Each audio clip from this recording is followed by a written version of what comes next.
SBY.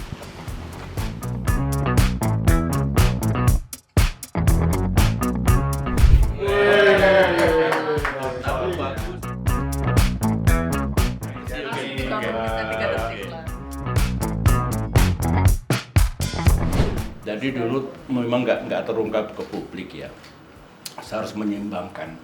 Karena sometimes seorang leader itu tanpa disadari ada pressure, Betul. ada tekanan. Oleh karena itu, I have to be able to escape from my daily pressures. Nah caranya, presiden ada yang berkebun, ada yang mancing, macam-macam lah. Saya harus menyanyi.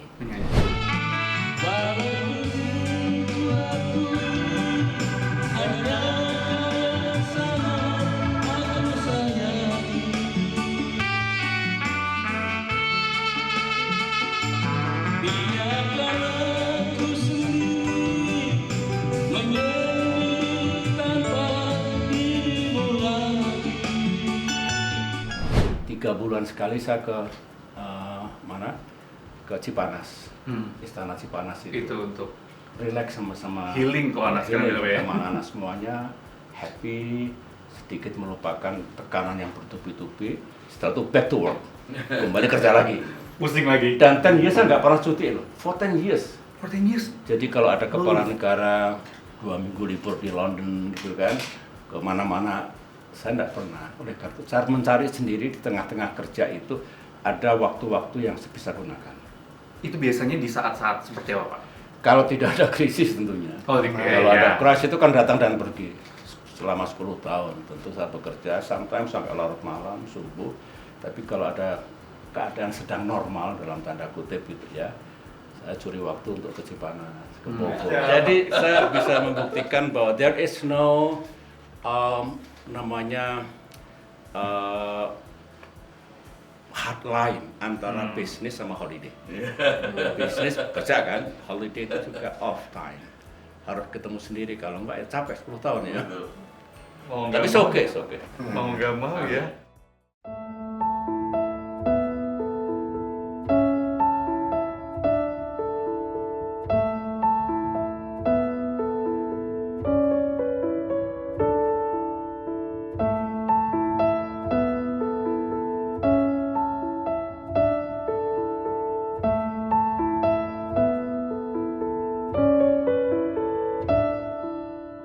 Baik, kita sekarang bicara soal almarhumah Bu Ani.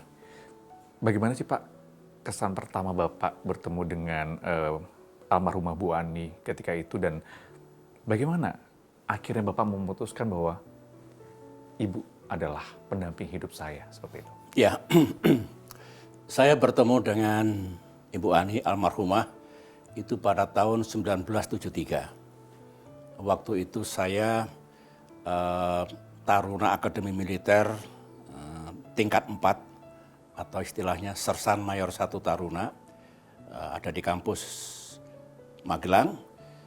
Dan kemudian Ibu Ani masih kuliah di UKI semester 6 Fakultas Kedokteran. Tanpa desain, tiba-tiba kami dipertemukan di kampus Lembah Tidar, Magelang. Waktu itu, mungkin karena sudah takdir Allah ya, setelah pertemuan itu komunikasi berlanjut meskipun tidak terlalu sering karena Ibu Ani harus kembali ke Jakarta untuk kuliah di sana dan saya tetap di kampus Akmil Magelang. Tetapi nampaknya perkembangan ke depan ya, bagus ya, positif bagi saya dan Ibu Ani, dan barangkali mudah sekali kami berinteraksi karena saya dan Ibu Ani itu sama-sama anak kolong, anak prajurit. Cuma saya anak letnan, Ibu Ani anak jenderal. Ibu Ani hijrah ke Korea Selatan mengikuti ayahandanya di sana. Saya berdinas di Bandung di Satuan Kostrad.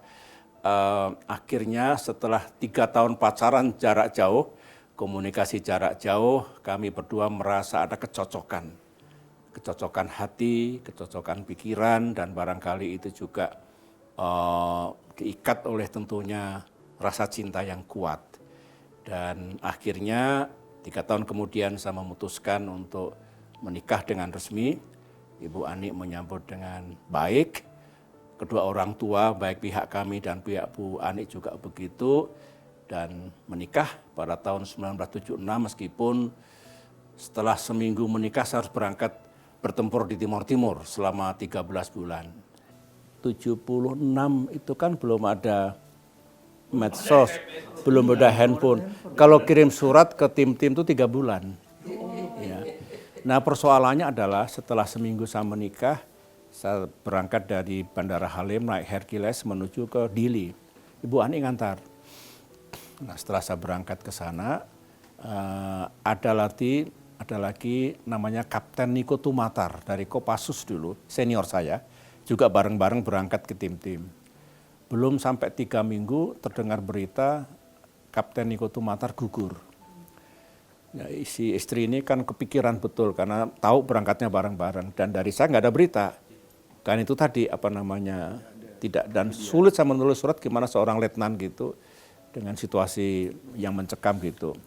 Nah itulah akhirnya begitu, saya ingat 3 bulan pertama baru bisa berkomunikasi lewat surat yang sudah kedaluarsa sebetulnya. Baru ada bahwa selamat gitu dan seterusnya. Akhirnya kita punya agreement, no news is good news. Itu aja.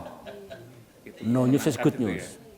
Kemudian Ibu Ani mendampingi saya hampir 3 tahun di Timur sama anak-anak di daerah operasi. Jadi kalau saya sedang bergerak ke atas gitu, ya Ibu Ani dengan istri prajurit ya sambil doa terus menerus supaya suaminya selamat, suaminya masing-masing selamat, menjalin komunikasi. Cuma ada tradisi, kalau ada yang gugur, biasanya istri komandan batalion, berarti Ibu Ani, itu datang ke rumah yang bersangkutan. Dan mereka sudah tahu, berarti ada apa-apa dengan suaminya. Nah suatu saat waktu saya sedang di atas ini bersama prajurit, saya komunikasi pakai radio dulu. Saya tanyakan gimana keadaan Ibu baik, keluarga prajurit baik, sering jenguk enggak? Ya sering, besok saya mau jenguk lagi ke asrama Ketai Besi. Ibu Ani jalan didampingi istri Badanyon, kemudian datang ke sebuah rumah. Itu teriak nangis itu. Karena dipikir suaminya ada apa. Bu, saya ini suami ibu baik-baik sama Pak SBY, saya ini sini untuk jenguk untuk ini. Enggak percaya. Enggak percaya, akhirnya singkat kata bisa komunikasi dan memang ada gitu. Jadi seperti itu. Jadi sudah dia memikiri saya selamat atau tidak selamat, harus mengasuh, membesarkan hati yang lain gitu. Kalau ada apa-apa. Jadi ada tradisi, kalau ada yang gugur itu mau datang ke rumahnya. Istri komandan itu.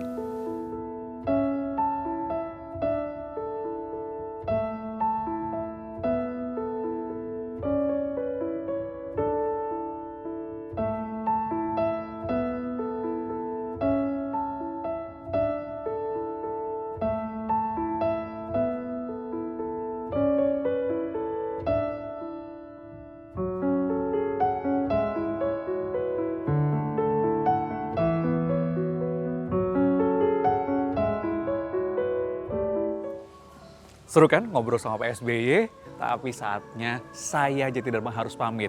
Mewakili Aziza Hanum juga. Sampai ketemu di Point of View berikutnya. Bye.